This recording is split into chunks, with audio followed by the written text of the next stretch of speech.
Hello વિદ્યાર્થી મિત્રો, કેમ છો બધા? ચલો આપણું મસ્ત ટોપિક જે ચાલુ હતો એને કન્ટિન્યુ કરીએ. આવી જાઓ બેટા.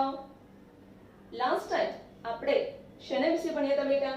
તો ભાઈ ગઈ વખતે આપણે મેસોઝોમ, ન્યુક્લિયોઇડ, પ્લાઝમિડ, રિબોઝોમ, કોષરસ પટલ, કોષ દિવાલ, ક્રોમેટોફોર, કોષરસ વિશે માહિતી મેળવી હતી. બરાબર છે? ક્લિયર? આજે આપણે શેના વિશે માહિતી મેળવીશું? મોસ્ટ ઇમ્પોર્ટન્ટ થિયરી, કોષીય આવરણ અને તેનું રૂપાંતરણ વિશે આપણે માહિતી મેળવીશું. Most important question. બરાબર છે કે પ્રોકેરિયોટિક આદિ કોષ કેન્દ્રીયમાં કોષની ફરતે કેટલા આવરણ હોય છે એના વિશેની માહિતી આજે આપણે મેળવવાની છે. આવી જાઓ બેટા. કોષીય આવરણ ત્રિસ્તરીય છે. સામાન્ય રીતે સાંભળો, સામાન્ય રીતે મોટા ભાગના બેક્ટેરિયા બે આવરણથી ઢંકાયેલા હોય છે. સૌથી અંદરનું આવરણ કોષરસ પટલ કહેવાય, જે કોષ રસને આવરે છે, કોષ રસને અંદરની બાજુ જાળવી રાખે છે.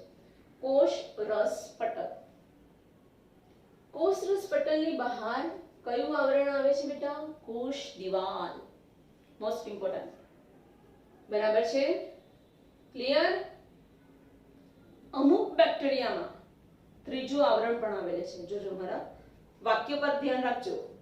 અમુક બેક્ટેરિયામાં ત્રીજું આવરણ પણ આવેલું છે. ક્લિયર? જે સૌથી બહારનું આવરણ છે. સામાન્ય રીતે મોટાભાગના બેક્ટેરિયામાં બે જ આવરણ હોય છે.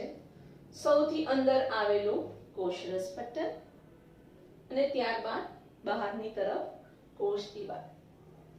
જ્યારે અમુક બેક્ટેરિયામાં સૌથી બહારની તરફ એક સ્તર આવેલું છે, જે શેનું બનેલું છે? Most important NEET question. Glycocalyx નું બનેલું છે. શેનું બનેલું છે બેટા? ગ્લાયકોકેલિક્સ નું બનેલું છે. યાદ રાખજો કે બેક્ટેરિયામાં કોષીય આવરણ ત્રિસ્તરીય છે, 3 સ્તર ધરાવે છે. સૌથી બહારનું આવરણ એક ગ્લાયકોકેલિક્સ નું બનેલું છે. આની વાત ચાલે છે.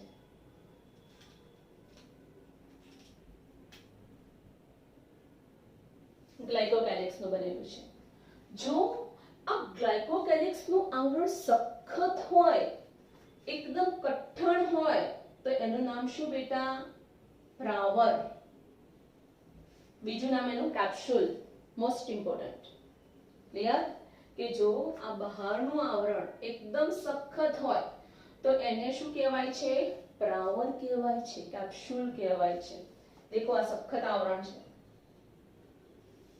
બરાબર? સખત હશે તો આખી સપાટી ઉપર હશે, એવું નહીં કે મેં આટલામાં જ બતાવ્યું છે. બરાબર છે? ક્લિયર? ધારો કે આવરણ કેપ્સ્યુલ હશે, સખત હશે, તો એ કોષ દિવાલની ફરતે આવેલું હશે, આખા પર જ. બરાબર છે? ક્લિયર? તો જો આ ગ્લાયકોકેલિક્સ નું આવરણ સખત હોય ને મજબૂત હોય તો એનું નામ શું પડી જાય છે? કેપ્સ્યુલ. ગુજરાતીમાં એને કહેવાય પ્રાવર. અને જો આ ગ્લાયકોકેલિક્સ નું બનેલું આવરણ શિથિલ હશે, નરમ ગોઠવણી ધરાવતી હશે, તો એનું નામ શું છે બેટા? શ્લેષ્મી સ્તર. ઇમ્પોર્ટન્ટ. બરાબર છે? જો નરમ આવરણ હશે તો શ્લેષ્મી સ્તર કહેવાય.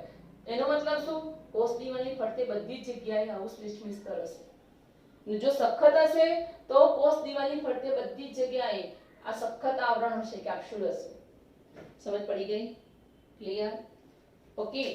તો કોષીય આવરણ 3 સ્તરનું બનેલું છે.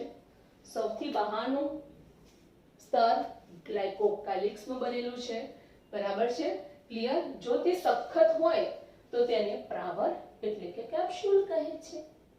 અને જો તે શિથિલ હોય તો બેટા એને શું કહેવાય? બોલો બેટા. શ્લેષ્મી સ્તર કહે છે. સિમ્પલ. ઓકે? સારું. એની નીચેનું સ્તર એટલે શું? કોષ દિવાલ. Most important. કે ભાઈ પ્રાવર અથવા તો શ્લેષ્મી સ્તરની હેઠળ આવેલું સ્તર, મેં અહીંયા બ્લુ કલરથી દર્શાવેલું છે એને શું કહેવાય છે? કોષ દિવાલ. સેલ વોલ, ઇંગ્લિશમાં એને શું કહેવાય? Cell wall. ઓકે, શેનું બનેલું છે? NEET MCQ. કોષ દિવાલ એ પેપ્ટિડોગ્લાયકનની બનેલી હોય છે. કોષ દિવાલ એ મ્યુરિનની બનેલી હોય છે. પેપ્ટિડોગ્લાયકનનું બીજું નામ મ્યુરિન. પેપ્ટિડો એટલે શું? એ પ્રોટીનનો ભાગ છે અને ગ્લાયકન એટલે પોલિસેકેરાઇડ. ઇમ્પોર્ટન્ટ. બેક્ટેરિયાની કોષ દિવાલ શેની બનેલી છે? સેટ કરી દો. પેપ્ટિડોગ્લાયકન, પેપ્ટિડો મીન્સ પ્રોટીનિક ભાગ છે અને ગ્લાયકન જટિલ પોલિસેકેરાઇડ વાળો ભાગ છે. પેપ્ટિડોગ્લાયકનની બનેલી છે જેનું બીજું નામ શું છે બેટા? મ્યુરિન. ખબર પડી ગઈ? ઓકે, સારું. સૌથી અંદરની તરફ શું આવેલું છે? કોષરસ પટલ. એ સૌથી અંદરની તરફ કોષરસ પટલ આવેલી છે. શેની બનેલી છે? લિપિડ અને પ્રોટીનની બનેલી છે. Most important. સાંભળો, મસ્ત ક્વેશ્ચન આવ્યો. આદિકોષ કેન્દ્રીય કોષ અને સુકોષ કેન્દ્રીય કોષ બંનેના કોષરસ પટલમાં શું સામ્યતા છે? કોષરસ પટલ ગમે તે કોષની હોય, એ બેક્ટેરિયાની હોય, વનસ્પતિ કોષની હોય કે પ્રાણી કોષની હોય, એ હંમેશા શેની બનેલી હોય બેટા? લિપિડ અને પ્રોટીનની જ બનેલી હોય છે. સમાન હોય છે. વનસ્પતિ કોષ, પ્રાણી કોષ અને બેક્ટેરિયાનો કોષ, બરાબર છે? બધા જ પ્રકારના કોષોની કોષરસ પટલ હંમેશા લિપિડ અને પ્રોટીનની બનેલી હોય છે. સમાનતા ધરાવે છે કોષરસ પટલમાં. ક્લિયર? ઇમ્પોર્ટન્ટ. ઓકે, સારું. ચલો, હવે શું આવ્યું? કોષ દિવાલના કાર્યો. મસ્ત છે, ઇમ્પોર્ટન્ટ છે બધા જ.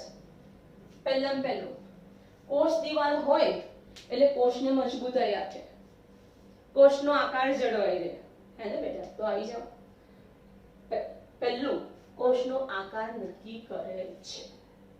બરાબર છે? બીજું, મજબૂતાઈ આપે છે, બંધારણીય મજબૂતાઈ આપે છે. અંદર જે રચનાઓ છે એનું રક્ષણ કરે છે, મજબૂતાઈ આપે છે. ત્રીજું, બેક્ટેરિયાને તૂટતા અટકાવે છે, પતન થતા અટકાવે છે. ઇમ્પોર્ટન્ટ. કોષ દિવાલ હશે તો બેક્ટેરિયા તૂટશે નહીં, એનું પતન થશે નહીં. સમજ પડી ગઈ? ક્લિયર? કોષ દિવાલના મુખ્ય 3 કાર્ય છે. આકાર નક્કી કરે, બીજું રચનાકીય બંધારણીય મજબૂતાઈ આપે, ત્રીજું બેક્ટેરિયાને તૂટતા અટકાવે, પતન થતા અટકાવે. સમજ પડી? અને ચોથું, બેક્ટેરિયાને વાયરસના ચેપ સામે રક્ષણ આપે. મસ્ત છે હો. આ નીટનું આવી ગયું અંદર. બરાબર છે? કે બેક્ટેરિયા નાનો કે વાયરસ નાનો? બોલો. નાનું કોણ? વાયરસ નાનો. વાયરસ કરતા બેક્ટેરિયા મોટો. ઘણા વાયરસ છે બેક્ટેરિયાને રોગ કરે છે. બરાબર છે? તો કોષ દિવાલ હશે તો વાયરસ અંદર દાખલ થઈ શકશે નહીં. ક્લિયર? તો કોષ દિવાલનું ચોથું કાર્ય શું હોઈ શકે? તો તે બેક્ટેરિયાને વાયરસજન્ય રોગથી, ચેપથી રક્ષણ આપે છે. ક્લિયર બેટા? ઓકે, સારું. હવે શું આવ્યું? કોષરસ પટલ. ઇમ્પોર્ટન્ટ. કોષરસ પટલ કેવી પ્રકૃતિ ધરાવે છે? અર્ધ પ્રવેશી પ્રકૃતિ ધરાવે છે. મતલબ અર્ધ પ્રવેશી કોષરસ પટલ અમુક દ્રવ્યોને અંદર જવા દે છે, જ્યારે અમુક દ્રવ્યોને અંદર જવા દેતી નથી. બરાબર છે? આ પ્રકૃતિને શું કહેવાય? અર્ધ પ્રવેશી પ્રકૃતિ. સેમી પરમિએબલ મેમ્બ્રેન કહેવાય છે એને. અમુકને જવા દે. અમુક એટલે કોણ? દ્રવ્યો. જે કોષ માટે જરૂરી દ્રવ્ય છે એને જવા દેશે, નકામા દ્રવ્યો છે નહીં જવા દે. નાના કદના દ્રવ્યોને જવા દેશે, મોટા કદના દ્રવ્યોને નહીં જવા દે. ક્લિયર બેટા? ઓકે, સારું. ચલો, તો કોષરસ પટલ અર્ધ પ્રવેશી પ્રકૃતિ ધરાવે છે અને તે સુકોષ કેન્દ્રીયના કોષરસ પટલ જેવું જ બંધારણ ધરાવે છે. ઇમ્પોર્ટન્ટ. ઓકે બેટા, સારું. હવે આગળ આવ્યો કે ગ્રામ અભિરંજક ને આધારે બેક્ટેરિયાના બે પ્રકાર છે, ગ્રામ પોઝિટિવ અને ગ્રામ નેગેટિવ. ક્વેશ્ચન થાય કે મેડમ આ શું છે? ગ્રામ છે, કિલો છે, મિલીગ્રામ છે, ખબર ના પડી આ ગ્રામ શું છે. ક્રિશ્ચિયન ગ્રામ નામનો વૈજ્ઞાનિક હતો. એક સ્ટોરી છે, આવી જાઓ બેટા.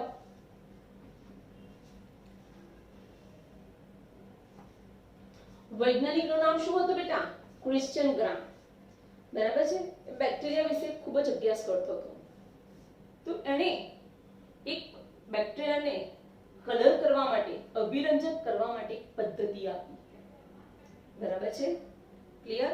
અને એ પદ્ધતિનું નામ શું પડ્યું? ગ્રામ સ્ટેનિંગ. બરાબર છે. ગુજરાતીમાં એને શું કહેવાય? ગ્રામ અભિરંજક પદ્ધતિ. ક્લિયર? ગ્રામ ક્યાંથી આવ્યું? વૈજ્ઞાનિકના નામ પરથી આવ્યું. આ કોઈ વજન નથી હો, ચોખ્ખી વાત. હા, કિલોગ્રામ, ગ્રામ એ નથી. ક્રિશ્ચિયન ગ્રામ નામનો વૈજ્ઞાનિક હતો. તેણે બેક્ટેરિયાને બે ગ્રુપમાં અલગ કર્યા. કોને આધારે? એની કોષ દિવાલ શેની બનેલી છે તેને આધારે. એની કોષ દિવાલ જાડી છે કે પાતળી છે તેને આધારે બેક્ટેરિયાને બે જૂથમાં વહેંચ્યા. બરાબર છે. ગ્રામ અભિરંજક કયા કલરનો હોય છે? જાંબલી કલરનો હોય છે. ડાર્ક ભૂરા રંગનો કાં તો જાંબલી રંગનો હોય છે. મતલબ જે બેક્ટેરિયાની કોષ દિવાલ જાડી હતી એ એકવાર ગ્રામ અભિરંજકને શોષી લે, પછી ગમે તેટલી વાર એ બેક્ટેરિયાને ધોવામાં આવે તો એ જાંબલી રંગ એમાંથી જતો નહોતો. કારણ શું? એની કોષ દિવાલ જાડી હતી એટલે જાંબલી રંગ દૂર કરી શકાતો નહોતો. આમ જાડી કોષ દિવાલ ધરાવતા બેક્ટેરિયાને જે ભૂરા રંગના દેખાતા હતા એ બેક્ટેરિયાને શું કહેવાય છે? ગ્રામ પોઝિટિવ. કોષ દિવાલ શેની બનેલી હોય? હમણાં જ વાત થઈ બેટા, પેપ્ટિડોગ્લાયકનની, મ્યુરિનની બનેલી હોય છે. જાડી કોષ દિવાલ છે એટલે એકવાર જે કલર નાખ્યો એ જ રંગના બેક્ટેરિયા થઈ જશે. પછી તમે બીજો કલર નાખશો, ઉપર લાલ રંગનું સેફ્રેનિન નાખશો તો પણ એ સેફ્રેનિન વાળા થશે નહીં, લાલ રંગ થશે નહીં. બરાબર છે? સમજી ગયા? ઓકે. ગ્રામ અભિરંજક કયા કલરનો હોય છે? જાંબલી રંગનો હોય છે. એકવાર બેક્ટેરિયાને એનાથી રંગ કર્યો પછી એ રંગ ઇઝીલી જશે નહીં. કારણ શું? આ બેક્ટેરિયાની કોષ દિવાલ જાડી છે. તો જે બેક્ટેરિયા જાડી કોષ દિવાલ ધરાવે છે એ અભિરંજકને જાળવી રાખે છે પોતાની અંદર. બરાબર છે? આવા બેક્ટેરિયાને ગ્રામ પોઝિટિવ બેક્ટેરિયા કહેવામાં આવે છે. ઇમ્પોર્ટન્ટ. કયા બેક્ટેરિયા કહેવાય બેટા? ગ્રામ પોઝિટિવ. જ્યારે અમુક બેક્ટેરિયા એવા છે જેમાં પાતળી કોષ દિવાલ છે. બરાબર છે? કોષ દિવાલ બહુ જ પાતળી છે. કોષ દિવાલની બહાર એક બાહ્ય પડ આવેલું છે, આઉટર મેમ્બ્રેન આવેલી હોય છે, જે લિપોપોલિસેકેરાઇડની બનેલી છે. મેં થોડો નીટનો પોર્શન કવર કર્યો. અમુક બેક્ટેરિયા એવા છે કે જેની કોષ દિવાલ પાતળી છે, જાડી નથી. કોષ દિવાલની બહારની બાજુ એક વધારાનું આવરણ આવેલું હોય છે જે લિપોપોલિસેકેરાઇડનું બનેલું છે. ક્લિયર? કોષ દિવાલ પાતળી એટલે આ બેક્ટેરિયાને મેં પહેલા કયા રંગથી અભિરંજિત કર્યા? ગ્રામ અભિરંજકથી, જાંબલી રંગથી, ભૂરા રંગથી. બરાબર છે? પછી જો એની ઉપર સેફ્રેનિન નાખવામાં આવશે, આલ્કોહોલ, જો ભૂરા રંગથી મેં એને અભિરંજિત કર્યા પછી આલ્કોહોલ નાખવામાં આવ્યો. હવે આલ્કોહોલ છે પાતળી કોષ દિવાલમાંથી પસાર થઈ જશે અને બેક્ટેરિયાની અંદર જે જાંબલી રંગ હતો એને બહાર કાઢી નાખશે. પછી એની અંદર સેફ્રેનિન નામનો લાલ રંગ નાખવામાં આવ્યો. લાલ ડાય કહેવાય, લાલ અભિરંજક. એટલે એ બેક્ટેરિયા કયા રંગના દેખાયા? લાલ રંગના દેખાયા. બરાબર? કેમ દેખાયા? કોષ દિવાલ પાતળી હતી એટલા માટે પહેલાનો જાંબલી રંગ બહાર નીકળી ગયો. પછી જ્યારે સેફ્રેનિન નામનું અભિરંજક નાખ્યું ત્યારે તે લાલ રંગના દેખાવા માંડે. તો જે લાલ રંગના બેક્ટેરિયા દેખાયા એ પાતળી કોષ દિવાલ વાળા, અને આ બેક્ટેરિયાને શું નામ આપ્યું બેટા? Gram negative. સમજી ગયા? પોઈન્ટ સમજ્યા? ટૂંકમાં સમજાવી દો બીજી વાર કે ક્રિશ્ચિયન ગ્રામ નામનો વૈજ્ઞાનિક હતો. એને શું ગમતું હતું? બેક્ટેરિયાને જુદા જુદા કલરથી અભિરંજિત કરવાનું ગમતું હતું. એને શું જોવા મળ્યું કે અમુક બેક્ટેરિયામાં કોષ દિવાલ જાડી છે, જ્યારે અમુકમાં પાતળી છે. જાડી કોષ દિવાલ ધરાવતા બેક્ટેરિયાને એકવાર અભિરંજિત કરવામાં આવે તો એ જાંબલી રંગને શોષી લે છે. હવે આ બેક્ટેરિયા પર હું આલ્કોહોલ નાખીશ તો પણ જાંબલી રંગ બહાર નીકળતો નથી. બરાબર છે? ક્લિયર? હવે આ જાંબલી રંગના બેક્ટેરિયા ઉપર હું સેફ્રેનિન નાખીશ તો પણ આ બેક્ટેરિયા લાલ રંગના ક્યારેય થશે નહીં. કેમ? એકવાર કલર થયો જાડી કોષ દિવાલ. બરાબર? મતલબ જાડી કોષ દિવાલ ધરાવતા બેક્ટેરિયા ગ્રામ અભિરંજકને શોષીને જાંબલી રંગના દેખાય છે, જેને ગ્રામ પોઝિટિવ કહેવાય છે. એની સામે અમુક બેક્ટેરિયા છે જે પાતળી કોષ દિવાલ ધરાવે છે. બરાબર? જે સૌપ્રથમ તો જાંબલી રંગથી અભિરંજિત થાય છે, પછી જ્યારે એના ઉપર આલ્કોહોલ નાખવામાં આવે ત્યારે રંગ નીકળી જાય છે જાંબલી રંગ, બેક્ટેરિયા ખાલી, અને પછી એની ઉપર લાલ રંગનું અભિરંજક સેફ્રેનિન નાખવામાં આવે ત્યારે આવા બેક્ટેરિયા લાલ રંગના દેખાય છે. આવા બેક્ટેરિયાનું નામ શું? Gram negative. Most important. ખબર પડી ગઈ બેટા? સાચું. ચલો,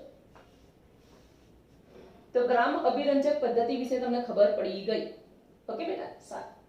હવે તમને થતું હશે કે મેડમ આના વિશે કશું આવ્યું નહીં, આ કેમ દોર્યું હતું? એમનું ડેકોરેશનમાં દોર્યું? ના ભાઈ ના, ડેકોરેશનમાં નથી. પછી એક આના વિશે, બસ આ ત્રણ નાનચુકડા ટોપિક જ રહ્યા છે. આવી જાઓ. આ શું દેખાય છે બેટા? કશા. બેક્ટેરિયા બે પ્રકારના હોય, ચલિત અને અચલિત. જે બેક્ટેરિયા હલનચલન કરી શકે તેને ચલિત બેક્ટેરિયા કહેવાય, કારણ કે એની પાસે શું હોય છે? કશા. અને અચલિત બેક્ટેરિયા કશા વિહીન હોય છે. સમજી ગયા? ક્લિયર? તો કશા ફક્ત ચલિત બેક્ટેરિયામાં જોવા મળે છે. શેમાંથી ઉત્પન્ન થયેલી હોય છે? કોષ દિવાલમાંથી. ઇમ્પોર્ટન્ટ. નીટમાં પૂછાયેલો પ્રશ્ન. કશાની ઉત્પત્તિ શેમાંથી થાય છે? કોષ દિવાલમાંથી. Most important. કશા કેટલા ભાગો ધરાવે છે?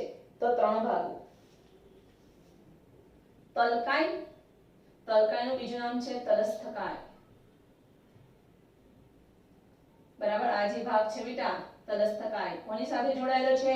કોષ રસ પટલ સાથે જોડાયેલો છે. પછી એના પછીનો આ જે ભાગ છે એને અંકુશ કહેવાય. અને સપાટી ઉપરથી, કોષ દિવાલની સપાટી ઉપરથી એક લાંબી પોલી તંતુમય રચના નીકળે છે. જોજો, દરેક શબ્દ પર ભાર આપજો કે કોષ દિવાલની સપાટી પરથી લાંબી પોલી તંતુમય રચના નીકળે છે, જેને કશા કહે છે. કશાને ઇંગ્લિશમાં કહેવાય ફ્લેજેલા. યાદ રાખવાનું બંને નામ. કશાને ઇંગ્લિશમાં શું કહેવાય છે બેટા? ફ્લેજેલા. આ જે પોલો તંતુ છે ને એની અંદર પ્રોટીન રહેલું હોય છે. આ પોલો તંતુ હોય છે એની અંદર શું હોય છે? એક સંકુચિત પ્રોટીન રહેલું હોય છે. સંકુચિત હશે તો સંકોચન આમ થશે અને આમ મૂવમેન્ટ કરશે, હલનચલન કરશે. ઇમ્પોર્ટન્ટ હો, નીટ કરાવું છું કે આ જે પોલો તંતુ છે એની અંદર સંકોચનશીલ પ્રોટીન રહેલું છે. સંકોચાશે એટલે કશા હલનચલન કરશે, બેક્ટેરિયા એક જગ્યાથી બીજી જગ્યાએ જશે. આ પ્રોટીન કયું છે? ફ્લેજેલિન. Most important. ઘણી બધી વાર પરીક્ષામાં પૂછેલો પ્રશ્ન. એનસીઈઆરટી માં નથી પરંતુ નીટમાં હોય છે. કરવો. બરાબર છે? કશા એટલે ફ્લેજેલા. કયા પ્રોટીનની બનેલી છે? ફ્લેજેલિન નામના પ્રોટીનની બનેલી છે. કશા 3 ભાગ ધરાવે છે. પહેલો તલકાય, જે કોષરસ પટલ સાથે જોડાયેલો છે, બીજો અંકુશ અને ત્રીજો તંતુ, જે સૌથી મોટી રચના અને કોષ સપાટીથી બહારની તરફ લંબાયેલો હોય છે. સમજી ગયા? ઓકે, તો આ હતી આપણી કશા. હવે શું આવ્યું? પીલી અને ફિમ્બરી. આકૃતિમાંથી જ ખબર પડી જાય છે કે પીલી એ નલિકામય સંરચના છે, નલિકામય નાનચુકડી રચના છે. બરાબર છે? પાતળી છે કોના કરતા? કશા કરતા. અને જાડી છે કોના કરતા? ફિમ્બરી કરતા. યાદ રાખજો. બરાબર છે? અને પીલી એ શેની બનેલી છે? વિશિષ્ટ પ્રોટીનની બનેલી છે. અને એ પ્રોટીન કયું હોય છે? પીલિન. ફ્લેજેલા, ફ્લેજેલિન. પીલી, પીલિન. બરાબર છે? આ કેવી રચનાઓ છે કે બેક્ટેરિયાની સપાટી પરથી ઉદ્ભવતી રચનાઓ છે. કોણ? પીલી અને ફિમ્બરી.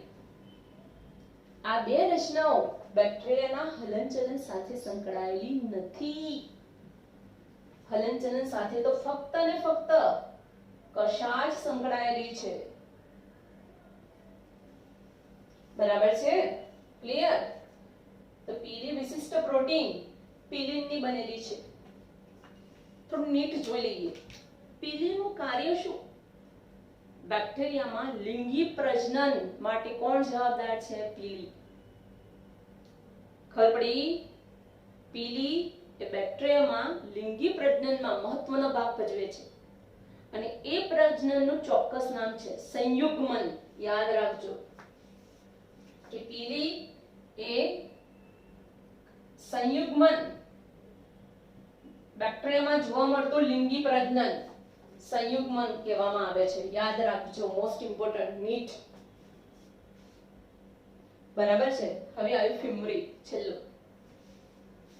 કે ફિમ્બરી નાની તંતુમય રચના છે. વાળ જેવો બહિરુદ ભેદ છે. બહિરુદ ભેદ એટલે શું? બહારની તરફ ઉપસેલો ભાગ. વાળ જેવો છે ભાઈ. બરાબર? આપણે નદીમાં નાહવા ગયા છો? નાનચુકડું ઝરણું હોય, નીચે પથ્થરો હોય અને નાહવા જવાની કેવી મજા આવે. બધા ગયા જ હશો, ગામડે ગયા હોય ને તો બધા નાહવા છે. તો ત્યાંના પથ્થરો કેવા હોય છે? ચીકણા હોય છે. બેટા કેમ? તો એ પથ્થરો પર બેક્ટેરિયા ચોંટેલા હોય બેટા. નદી છે તો પાણી વહેતું હોય. તમને ક્વેશ્ચન થાય કે મેડમ પાણી વહે તો બેક્ટેરિયા જોડે વહેવા ના મળે? નથી વહેતા. કેમ? તો જે બેક્ટેરિયા પાસે ફિમ્બરી છે એ ફિમ્બરીની મદદથી પથ્થરો સાથે ચોંટી રહે છે. બરાબર છે? આ ફિમ્બરી એ જોડવા માટેનું કામ કરે છે, ચોંટાડવા માટેનું કામ કરે છે. આવી જાઓ કે ફિમ્બરી એ નાની તંતુમય રચના છે અને તે બેક્ટેરિયાને પથ્થરો સાથે ચોંટાડે છે. બીજું, કોઈ પાણીપુરી ખાધી. બટાકા 2-3 દિવસના જૂના હતા પણ પાણીપુરી ખાધી એટલે કશું જ આપણને યાદ ના રહ્યું. દી ધનાધન 30-40 પકોડી ખાઈ લીધી. બહુ બધા બેક્ટેરિયા ગયા. એ બેક્ટેરિયા પાસે શું હતું? ફિમ્બરી હતી. એ બેક્ટેરિયા આપણા આંતરડાની જે પેશીઓ છે ને એની સાથે ફિમ્બરીની મદદથી ચોંટી ગયા. 2-3 મહિના સુધી નીકળ્યા નહીં. પેટમાં દુખાવો થતો જ રહ્યો. ખબર પડી? ક્લિયર? એટલે કે ફિમ્બરીની મદદથી બેક્ટેરિયા પથ્થરો સાથે અને યજમાનની પેશીઓ સાથે ચોંટવામાં મદદ કરે છે. ખબર પડી? તો આ હતો મોસ્ટ ઇમ્પોર્ટન્ટ ટોપિક. ને આમાંથી 100% એક MCQ નીટમાં તો પૂછાય જ. અને થિયરી માટે પણ મોસ્ટ ઇમ્પોર્ટન્ટ ટોપિક, બોર્ડ માટે પણ. ક્લિયર બેટા? ઓકે, 2 થી 3 વાર લેક્ચર જોજો, વિડિયો જોજો ને 2 વાર લખજો બેટા. ક્લિયર? તો તમને 1.5-2 વર્ષ સુધી બધું યાદ રહેશે. ક્લિયર દીકરા? Okay, good bye.